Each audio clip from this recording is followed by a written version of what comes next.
What if the future wasn't a closed book, but a coded message sent back through time, waiting for the right mind to unlock it?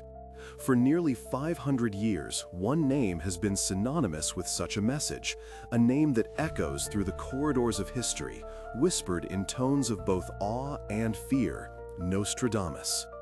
Welcome to Echoes of Time, your portal to the forgotten pages of history. Today, we journey deep into the heart of one of history's most enduring enigmas, the cryptic, terrifying prophecies of Michel de Nostredamus. For centuries, his obscure four-line poems, known as quatrains, have tantalized scholars and terrified the masses. They seem to foretell everything from the bloody upheaval of the French Revolution to globe-spanning cataclysms that threaten our very future. But what if these weren't mere poetic musings, flights of a dark and creative fancy? What if they were something more? A meticulously encoded warning from the past, a cipher designed to be solved only when humanity needed it most. We delve into the past to better understand the present, and in the strange case of Nostradamus, the past may hold the key to our future. To understand the prophecies, we must first understand the man. Born Michel de Nostredame in the heart of 16th century France, he was far from the shadowy sorcerer of popular legend. He was a man of science and letters, a respected physician who bravely battled the plague, and a renowned astrologer whose counsel was sought by the highest echelons of society, including the French queen, Catherine de' Medici. But it was his magnum opus, Les Prophecies, first published in 1555, that would seal his immortal legacy.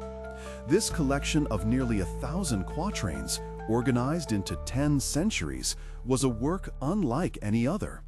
It was not a straightforward chronicle of things to come, but a labyrinth of words, a puzzle box of history yet unwritten. The book was an immediate sensation and has captivated generations ever since, its verses being reprinted, reinterpreted, and debated in an unbroken chain from his time to our own. The power and the problem of Les Propheties lie in their deliberate obscurity. Nostradamus did not write in plain language. His predictions are shrouded in a perplexing, almost alchemical mix of contemporary French, ancient Latin, classical Greek, and the regional dialect of Occitan.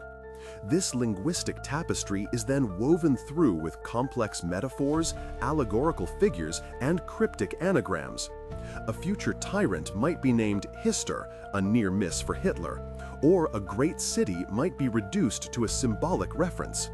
This was no accident. This was a strategic move, a carefully constructed defense against the unforgiving world in which he lived.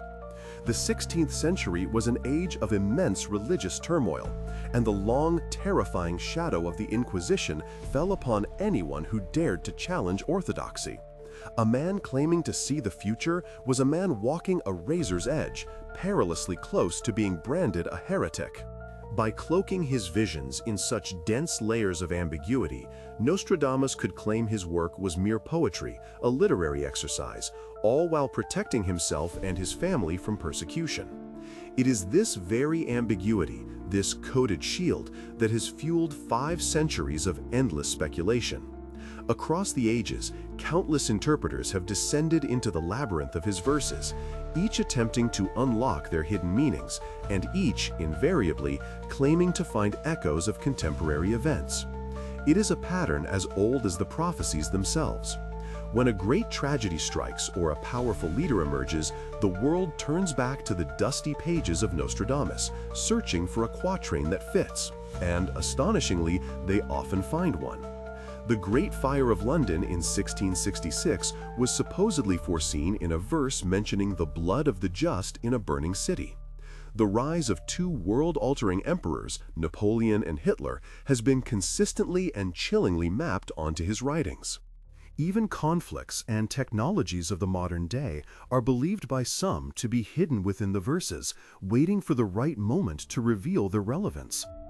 This uncanny ability to resonate with future events time and time again is what transformed a 16th century physician into history's most celebrated and undoubtedly most controversial prophet.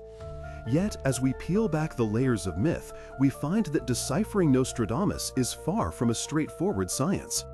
The quest to understand his work has sparked intense academic and popular debate, creating deeply divided schools of thought. On one side are the staunch proponents, those who argue that his visions were genuine and perhaps divinely inspired. They believe he was granted legitimate, fleeting glimpses into the future, which he dutifully recorded for posterity. For them, the retrospective interpretations that align his predictions with major historical turning points are undeniable proof. They see the anagrams and metaphors not as a flaw, but as a feature, a divine code that confirms the prophecy's authenticity once the event has come to pass. In their view, Nostradamus was a lonely sentinel, watching over the centuries and leaving a trail of breadcrumbs for humanity to follow through its darkest moments. On the other side of the debate stand the skeptics, who dismiss his prophecies as something far more mundane. They argue that the quatrains are nothing more than vague, generalized predictions that can be retroactively fitted to almost any significant event. The language is so pliable, the imagery so broad, that a dedicated interpreter can always find a connection if they look hard enough. They liken this phenomenon to a form of literary pareidolia, the same psychological impulse that causes us to see faces in clouds or figures in random patterns. From this perspective, Nostradamus wasn't a prophet, he was a master of ambiguity. His verses are a historical Rorschach test, a collection of ink blots onto which we project our own anxieties and meanings. His enduring fame, they contend, has less to do with his foresight and more to do with our own deep-seated need to find order in the chaos of history. Between these two extremes lies a compelling third perspective, one that reframes Nostradamus not as a mystic seer or a clever charlatan, but as a sharp political dissident.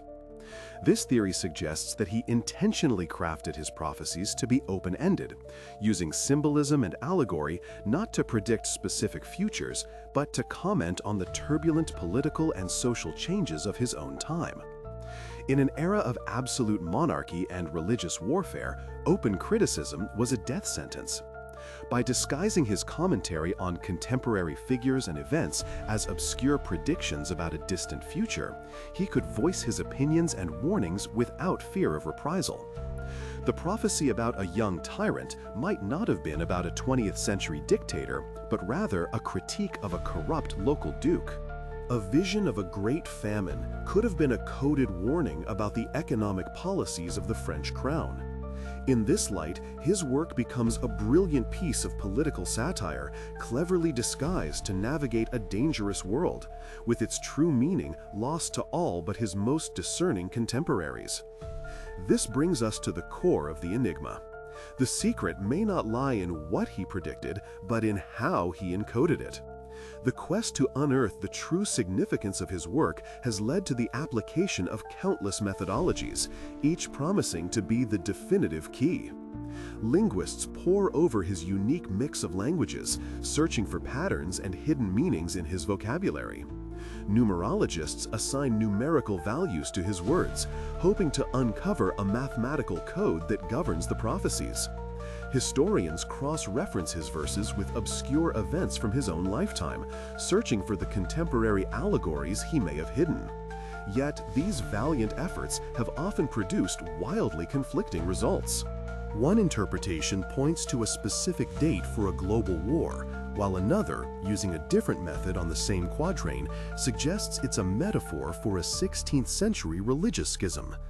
The labyrinth only seems to grow deeper with every attempt to map it. Here we stand, half a millennium later, still grappling with the words of the French physician. We are the latest in a long line of seekers, peering into the dust of centuries, searching for secrets. The enduring allure of Nostradamus speaks to a fundamental part of the human condition, our yearning to know what lies ahead, to believe that history has a pattern and a purpose. His dark prophecies are an echo of humanity's greatest fears and most fervent hopes, a mirror reflecting the anxieties of every generation that has dared to read them. In our journey to decode his ciphers, we are not just examining the past, we are confronting our own relationship with the future and the narratives we construct to make sense of an uncertain world. As we sift through these forgotten pages of history, we uncover an unsolved enigma that forces us to question the very line between prediction, poetry, and perception. The truth of Les Prophecies remains an elusive ghost, a secret locked within a 500-year-old cipher. Was Nostradamus a true prophet, a channel for visions of what is to come? Was he a master of psychological manipulation, crafting verses so vague they could mean anything? Or was he a brilliant political commentator whose true message has been tragically misunderstood for centuries? The final answer may be lost to time, forever buried with the man himself. Don't forget to subscribe to Echoes of Time and hit the notification bell so you never miss our historical explorations. As we turn away from his cryptic quatrains, one final question lingers in the air, an echo that travels with us back to the present. If the key to Nostradamus's prophecies is indeed lost, is it because we have yet to find it, or because the true meaning was never meant for us at all?